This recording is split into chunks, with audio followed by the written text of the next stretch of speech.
দাদা দাদা দাদা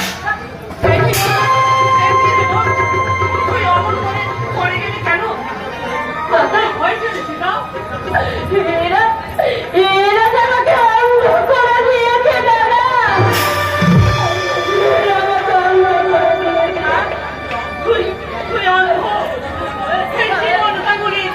একমাত্র বোন অসহায় দৃষ্টিহীন দাদা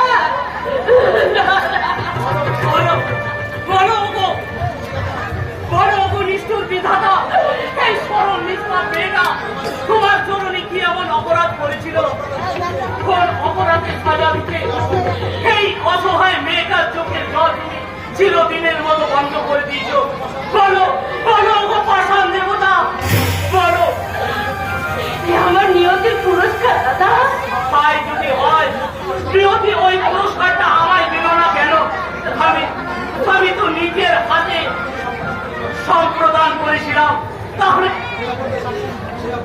সেই অপরাধের শাস্তি দিতে নিয়তি কেন আমার চোখের দৃষ্টি কেড়ে নিল না?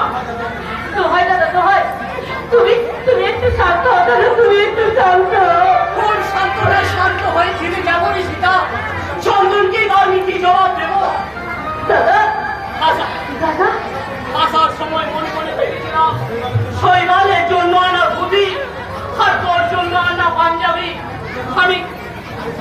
আমি এই শাড়িটা দিয়ে তোকে আমি বলবো, এই শাড়িটা কেমন হয়েছে রে বোন, তোর ভালো লেগেছে তো? দাদা তখন তুই হয়তো আনন্দে ছুটে এসে আমার হাত থেকে শাড়িটা ছিনিয়ে নিয়ে গায়ে জড়ি বলছিস, খুব সুন্দর হয়েছে দাদা, খুব সুন্দর হয়েছে।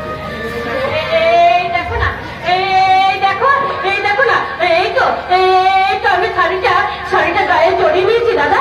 দেখো না দাদা, কি সুন্দর আমাকে দেখাচ্ছে। তুমি দেখো না দাদা, তুমি দেখো না। কোথায় তুই আমায় ভুলাতে পারবি না? তোর প্রতি এই নিষ্ঠুরতার জন্য আমি ওদের কাউকে ছাড়বো না, কিছুতেই না। তুমি কি বলছো দাদা? বিচার চাইবো, বিচার। চিরকাল না হয় তুই লগ্ন ভস্তা হয়ে বেঁচে থাকতিস, আমি কি তোর খাওয়া পড়াটুকু অভাবটুকু পূর্ণ করতে পারতাম না? তাহলে কেন তোকে নিয়ে এসে এইভাবে অন্ধ করে দিল? আমি এর জবাব চাই।